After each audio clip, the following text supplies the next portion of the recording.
Je suis dans la noirceur et j'entends ma puissance faire un bruit sourd, battant l'espace rapproché.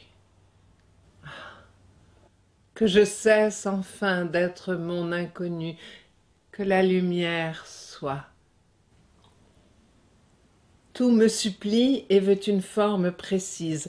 Tout a hâte de respirer dans sa franchise et voudrait se former dès que je le prévois. Et ma tête frissonne et mon être bourdonne de milliers de silences, tous différents.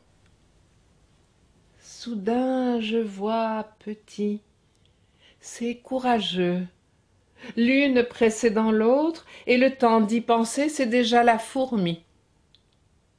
Va ton chemin, je viens de te donner la vie. Assez pour aujourd'hui, je suis las de créer. Moi qui suis partout à la fois, je te veux mettre en un endroit. Moi qui suis plus seul dans ma fable qu'un agneau perdu dans les bois, moi qui ne mange ni ne bois, je veux t'asseoir à une table, une femme en face de toi. Lors de mon premier arbre, j'avais beau le sentir en moi, il me surprit par tant de branches. Il était arbre 1000 fois. À moi qui suis tout ce que je forme, je ne me savais pas feuillu. Voilà que je donnais de l'ombre, et j'avais des oiseaux dessus. Je cherche une goutte de pluie qui vient de tomber dans la mer. Dans sa rapide verticale, elle luisait plus que les autres, car seule entre les autres gouttes, elle eut la force de comprendre que très douce, dans l'eau salée, elle allait se perdre à jamais. Il est des choses où Dieu même ne peut plus rien, malgré sa bonne volonté, et l'assistance sans parole du ciel, des vagues et de l'air. L'ennemi prenait tous les masques et se déguisait en n'importe quoi.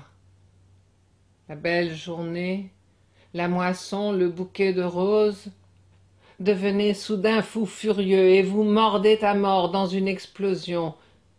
Et l'on mourait tellement que la multitude se faisait de plus en plus souterraine. Ville et village savaient qu'ils pouvaient devenir cadavres avec autant d'empressement qu'un vivant peut faire un mort. Mais un jour, les hommes se chuchotèrent à l'oreille « C'est la paix ». Et cela parut si étrange qu'ils ne reconnaissaient plus le son de leur voix. Puis le murmure s'élargit qui répétait « C'est la paix ». Et cela battait l'air gauchement, comme un claquement d'ailes de pigeon.